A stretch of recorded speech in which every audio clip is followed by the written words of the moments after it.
आता बातमी आहे बीडमधल्या राजकीय झंझावाताची। हत्या खंडणी प्रकरणावरून बीड जिल्हा सध्या राज्यामध्ये सर्वाधिक चर्चेत आहे।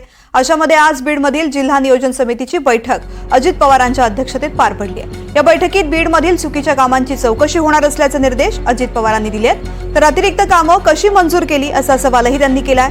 विशेष म्हणजे धनंजय मुंडे शेजारी उभे असतानाच अजितदादांनी कार्यकर्त्यांना सज्जड दम दिला। मात्र हा दम नेमका कार्यकर्त्यांसाठी होता की धनुभाऊंसाठी याबाबत चर्चा रंगलेली आहे।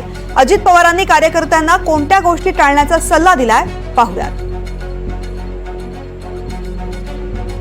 मला टार्गेट करायचं नाही, परंतु बदल झाला पाहिजे हे मलाही जाणवलं पाहिजे, तिथल्या सर्वसामान्य नागरिकांना पण जाणवलं पाहिजे, तिथल्या लोकांनाही कळलं पाहिजे की नाही बाबा याच्यामध्ये बदल होतोय। आणि मी पुन्हा पुन्हा राष्ट्रवादी काँग्रेस पक्षाच्या कार्यकर्त्यांना सांगतो, महिला बंधूंना सांगतो, सगळ्या माझ्या तरुण कार्यकर्त्यांना सांगतो, वडीलधाऱ्यांना सांगतो, आपलं स्वतःचं चारित्र्य स्वच्छ ठेवा, आपली प्रतिमा जनमानसामध्ये चांगली ठेवा।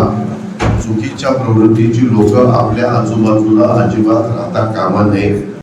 जर कोणी कुठल्या गोष्टीमध्ये जबाबदार असेल, जर कोणी तिथं कुठेतरी वेळेवाकळे प्रकार केलेले असतील, मी आपल्याला सगळ्यांना सांगतो, विकासाची कामं करत असताना कोणी कोणाला खंडणी मागण्याचा प्रयत्न त्या ठिकाणी करू नये।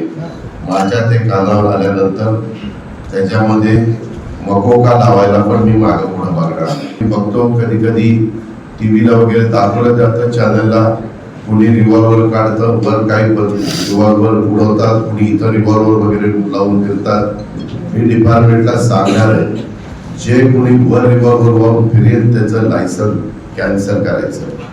रिव्हॉल्वर हे तुमच्या स्वसंरक्षण करता किंवा तुम्ही वस्तीवर राहत असेल तर सिंगल बोल जी काही तुम्हाला घ्यायची तुम्ही घरामध्ये ठेवली पाहिजे, तिथं त्याचा वापर केला पाहिजे। हे जे रीड तुमचे बनतात ना ते पण घेणार नाही।